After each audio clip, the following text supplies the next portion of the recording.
Well, setting up a virtual team is actually the forgotten step that often happens, because virtual teams many times are set up because people have capabilities and they're supposed to hit the ground running right away and create deliverables.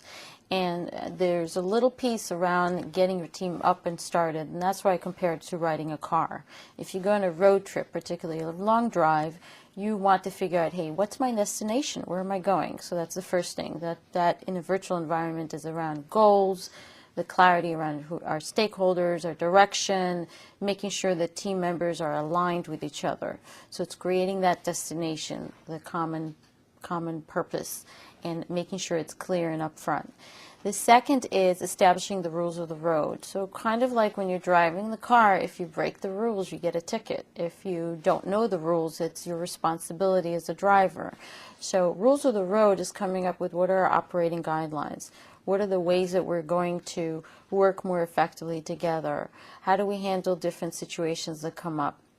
And so oftentimes in the virtual environment, it's figuring out our operating principles and how some people call it norms, but it's really the principles for how this team is going to operate.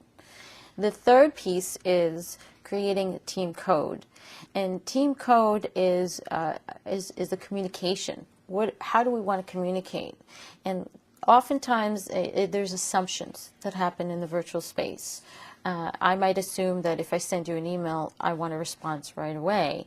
But you assume that, well, I'm not in the office today, so I'll respond to you within a certain, tonight or tomorrow.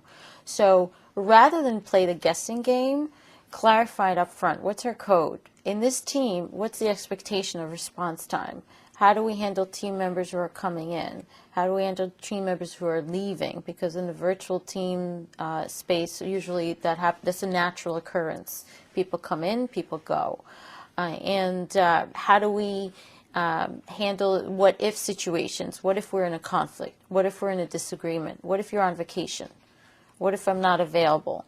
So coming up with our team code, and many virtual teams actually publicize this code, and whatever common location or space you have, and that actually leaves a guessing game that takes sometimes 6 months to figure out and creates potential for trust or misunderstanding issues.